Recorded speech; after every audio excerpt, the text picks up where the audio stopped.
Mauganj collector के स्वास्थ्य सेवाओं को लेकर तेवर सख्त। अस्पतालों का औचक निरीक्षण। पूर्व में डिप्टी कलेक्टर की जांच में पाई गई थी गंभीर अनियमितता।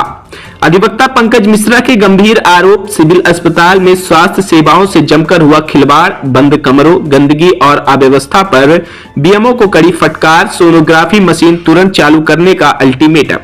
खबर मऊगंज जिले से है, जहां प्रशासनिक शक्ति का एक बड़ा उदाहरण देखने को मिला है।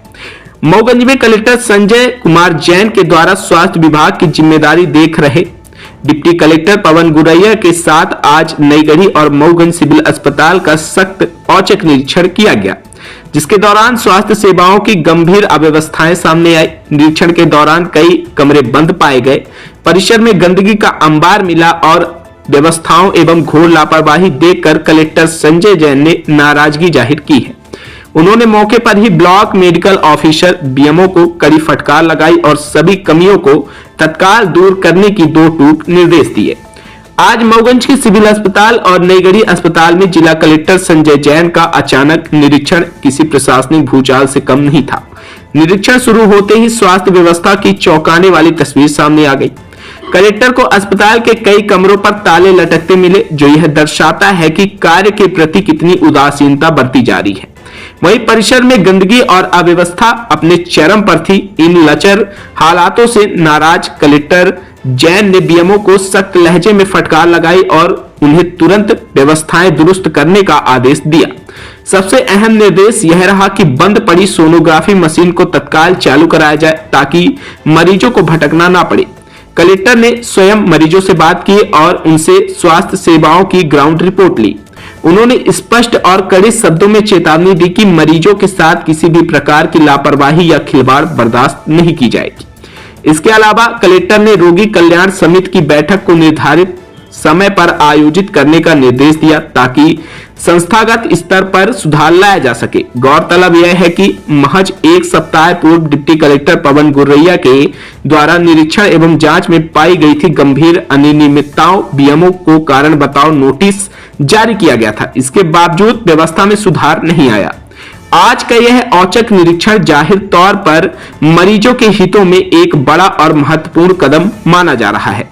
कलेक्टर की इस सख्त कार्रवाई के बाद अब अस्पताल में सुधार की प्रबल संभावनाएं बढ़ गई हैं और स्वास्थ्य सेवाओं में तेजी लाने का प्रशासनिक संदेश साफ तौर पर दे दिया गया। आज अस्पताल का औचक निरीक्षण किया गया, क्या सुधार किया? ये एक जनरल निरीक्षण है और औचक ही है। बेसिकली किसी को बिना बताए हमने इसको किया है, तो इसमें कुछ माइनर सी कमियां हैं, उसको हम दुरुस्त करेंगे और इनकी कुछ रोगी कल्याण समिति की बैठक वगैरह ये टाइम से नहीं हो रही, उसको भी हम सुनिश्चित कराएंगे कि हर महीने एटलीस्ट उसकी बैठक हो। एंड ये सिविल हॉस्पिटल के अलावा हमने नईगढ़ी का भी हॉस्पिटल अभी पूरा निरीक्षण सुबह किया है। उसमें भी कुछ हमें लगा कि कुछ और व्यवस्थाएं हो सकती हैं, जो कि स्थानीय लेवल से ही हो सकती है। हम नया हॉस्पिटल जब बनेगा तब अलग बात होगी, लेकिन अभी जो है एग्जिस्टिंग उसमें हम कुछ अलग से व्यवस्थाएं और हम कराएंगे। और साथ ही जो ड्यूटी टाइम है डॉक्टर्स का, वो सारा हमने चेक किया, तो इसके बाद हम कुछ अग्रिम कार्रवाई करेंगे। जो भी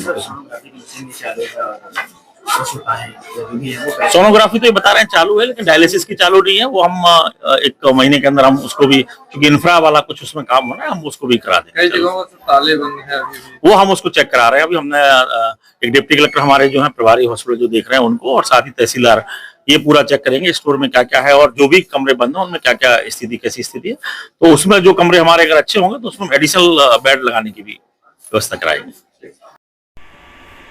पंकज भाई साहब, आप मऊगंज के प्रशासन और यहाँ के स्वास्थ्य सेवाओं को देखें तो क्या चल रहा है, उसके लिए कौन जिम्मेदार है? स्वास्थ्य सेवाओं की बात जहाँ तक है तो ये जिला चिकित्सालय है, लेकिन प्राथमिक स्वास्थ्य केंद्र से भी बदतर यहाँ की व्यवस्थाएं हैं। यहाँ पे ना तो नियमित डॉक्टरों की उपस्थिति रहना, ना तो कोई जांच के नाम पर कोरमपुर। किसी को सामान्य सी भी कोई थोड़ी सी भी दिक्कत हो जाते यहीं से सीधे बाहर से ही डॉक्टर नाड़ी पकड़ के बोल देते हैं कि रीवा, रेफर टू रीवा। जब इतनी सारी सुविधाएं गवर्नमेंट ने दी है, जिला चिकित्सालय हो गया, एक्सरे है, सोनोग्राफी है, इको मशीन है, हार्ट की मशीनें हैं, कोई ऑपरेट करने वाला नहीं है, कोई व्यवस्था देखने वाला नहीं है, तो फिर इस जिला चिकित्सालय का नाम रखने से, नाम तो चाहे हम इसको प्रदेश चिकित्सालय कर दे, जिला चिकित्सालय कर दे, इससे मतलब क्या होने वाला है? जब जनता को वो सुविधाएं जो प्राथमिक रूप से उपलब्ध होनी चाहिए प्राथमिक स्वास्थ्य केंद्र में, वो नहीं मुहैया हो रही है, जिला चिकित्सालय रखने का कोई मतलब नहीं है। बीमों ने लगभग एक दर्जन से ज़्यादा डॉक्टरों, यहाँ तक ग्रामीण क्षेत्रों के डॉक्टरों को यहाँ बैठा रखा है। इसके बावजूद शिकायतें आती हैं, डॉक्टर नहीं मिले और वे नहीं मिले, स्वास्थ्य सेवाएं नहीं मिली। आप मीडिया से जुड़े हैं, ये अच्छी बात है, लेकिन मीडिया के साथ आप यहाँ के लोकल नागरिक भी हैं जी। आपके भी घर में परेशानियां हो सकती हैं, आप भी देख सकते हैं कि क्या स्थितियां हैं, आपको आपके भी घर में अड़ोस पड़ोस जाते होंगे। जी जी। आप बताइए कि क्या कोई डॉक्टर समय पे मिलता है? नहीं, ये तो खबरें आ रही, इसीलिए इस बात पर चूंकि आप खबरें तो ये समय समय पर आप ऐसे मुद्दों पर सामने आए हैं, इसलिए आपसे इसको अभी लेकर हम आपको एक हाल का वाकया बताते हैं कि हमारा एक्सीडेंट हो गया और हॉस्पिटल में गए, पता चली घंटों परेशान होते रहे, कोई डॉक्टर नहीं, इधर उधर ढूंढे ढाड़े कि भाई इनकी ड्यूटी है, बोलता उनकी ड्यूटी है, बोलता उनकी ड्यूटी है, वो आएंगे, फिर वो देखेंगे, वो 10 मिनट बाद आएंगे, वो आधे घंटे बाद आएंगे, फिर जो है तो जाके प्राइवेट हॉस्पिटल में ट्रीटमेंट कराए। तो हॉस्पिटल की तो ये हाल है कि जो यहाँ का बीएमओ है उसको कुछ पता नहीं क्या व्यवस्था होनी चाहिए, कौन से डॉक्टर की ड्यूटी होनी चाहिए, ड्यूटी में बैठ रहा है कि नहीं बैठ रहा है, ये तो सब बीएमओ की जिम्मेदारी होती है कि भाई कौन से डॉक्टर कितने टाइम से कितने टाइम तक अनिवार्य रूप से बैठे। कोई डॉक्टर नहीं है तो उसके लिए एडिशनल में कोई डॉक्टर होना चाहिए इमरजेंसी वार्ड में, कि भाई अगर वो किसी, मान लीजिए कोई परिस्थिति, डॉक्टर भी मजबूरी हो सकती है, किसी काम से कहीं भी जाना हुआ है, कोई भी आकस्मिक बीमारी हो गई, वो भी चले गए, तो उनकी जगह पर वैकल्पिक व्यवस्था होनी चाहिए। ये सब बीएमओ की जिम्मेदारी है। आप पत्रकार के साथ एक बड़े यहाँ के सामाजिक नागरिक भी हैं, सामाजिक कार्यकर्ता भी हैं, आप ही बता दीजिए कि क्या ये सुविधाएं मिल रही है? मात्र कोरम पूर्त के लिए दिखाने के लिए कि जिला चिकित्सालय है, यहाँ पे कोई भी गंभीर नहीं, साधारण मरीज चला जाता है, उसको रेफर टू रीवा लिख दिया जाता है। ये तो स्थितियां तो बीएमओ को तो कहना है कि डॉक्टर हमारी सुनते नहीं, आपने सुना होगा, देखा होगा। बीएमओ को ये सुना है हमने मीडिया के माध्यम से, लेकिन जब बीएमओ ये कहता है कि उसकी डॉक्टर नहीं सुनते, फिर उसको उस पद पे रहने का नैतिक दायित्व ही नहीं बनता है। ऐसे व्यक्ति को सीएमएचओ ने बीएमओ बना दिया जिसकी कोई सुनता नहीं है, फिर काहे को वो पद पे है, काहे का बीएमओ, काहे का प्रभार है? भाई उसको तो प्रभार त्याग देना चाहिए। जब उसकी कोई उसके खिलाफ कार्यवाही क्यों नहीं करता, प्रस्तावित करता? हमें कहते हैं कि आप वरिष्ठ अधिकारी है, आपकी कोई नहीं सुनता है, आप बॉस है उस हॉस्पिटल के, तो आपको तो संबंधित डॉक्टर के खिलाफ कार्यवाही प्रस्तावित करनी चाहिए। क्या कार्यवाही प्रस्तावित किया आपने? कभी भी प्रस्तावित किया? फला डॉक्टर ड्यूटी में नहीं है, हमने उसको शोकाज नोटिस दिया, उसके खिलाफ इंक्रीमेंट रोकने के लिए कहा, उसका वेतन रोकने के लिए किया, कभी कोई ऐसी कार्यवाही किया? कोई कहने से बात नहीं होती है कि कह दिया कि हमारी कोई नहीं सुनता है।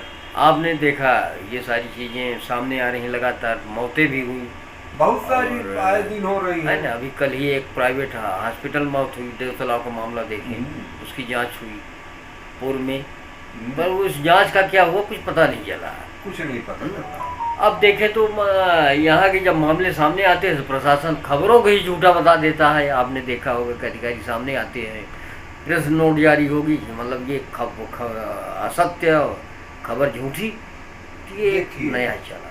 जिला मुख्यालय हो गया अपना, आप अधिवक्ता है इसलिए मैं आपको बता रहा हूँ, जिला मुख्यालय हो गया। शायद रीवा से जब अधिक कलेक्टर और एसपी बैठते थे तो विभागों में अधिक खौफ रहता था।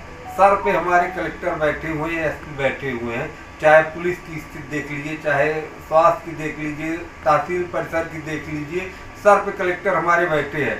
जिला इतना छोटा सा है, 1 घंटे में पूरा जिला कवर किया जा सकता है। सही तो है कि एक अनुभाग था, एक अनुभाग था, और अनुभाग में स्थितियां इस जिले से अधिक सुदृढ़ थी। उसका कारण यह था कि लोगों को खौफ रहता था कि कलेक्टर कब आ जाएंगे या कोई वरिष्ठ जिले का अधिकारी कब विजिट में आ जाएगा। लेकिन जिला हो जाने मात्र से और सर में बैठ जाने मात्र से, जबकि 1 घंटे में पूरे जिले का विजिट कर सकता है कोई भी अधिकारी। कभी भी आपने किसी भी अधिकारी को, किसी भी जिला लेवल के अधिकारी को विजिट करते देखा? मैंने तो किसी विभाग में कलेक्टर को नहीं देखा कि कलेक्टर साहब ने विजिट किया हो, औचक विजिट, जबकि 1 घंटे में पूरे जिले का विजिट कर सकते हैं बिना बताए। 1 घंटे में किसी भी समय की आकस्मिक टाइम में पहुंच जाए, चेक कर। मैंने तो कभी नहीं देखा। क्या माना जाए, कलेक्टर ने सिर्फ यहाँ की कुर्सी संभाल, कलेक्टर के नाक के नीचे ये सब हो रहा है तो वो तो अपनी कुर्सी संभाले हुए हैं, उनसे क्या मतलब है? ये स्थिति दिख रही है। कि जब कलेक्टर के नाक के नीचे इतना भ्रष्टाचार हो रहा है, स्वास्थ्य विभाग की बात देखिए, राजस्व की देखिए, पुलिस की देखिए, हर विभाग की देखिए, तो क्या मतलब होता है? इसका मतलब तो यही होता है कि जो है तो उनकी सह है, या तो उनको अपनी कुर्सी बचाने को लगी हुई है कलेक्टर साहब को भी कि मेरी कुर्सी में कोई आंच ना आने पाए। दो ही स्थिति होगी, इसलिए पर्दा डालने का काम इसलिए पर्दा डालने का काम, या तो उनकी सह होगी या तो उनका जो है तो उनको अपनी कुर्सी बचानी होगी, मेरी कुर्सी में कोई डिस्टर्ब न करे। पूर्व कलेक्टर और वर्तमान कलेक्टर में क्या देख पाते हैं आप? कुछ बदलाव व्यवस्थाओं में क्या है स्थिति? बदलाव तो व्यवस्थाओं में मुझे तो पता है, पर मैं आपसे जानना चाहता हूँ। कोई बदलाव में हमको कोई खास बदलाव नहीं दिख रहा। पूर्व कलेक्टर साहब ये था कि वो थोड़ा बहुत विजिट भी करते थे, लेकिन इनको तो हमने अपने कलेक्टर ऑफिस या बंगले के अलावा किसी भी दफ्तर में आज तक नहीं देख रहा कि कभी। मैं अधिवक्ता हूँ पेशे से, राजस्व में इतना भ्रष्टाचार है कि चरम सीमा में भ्रष्टाचार।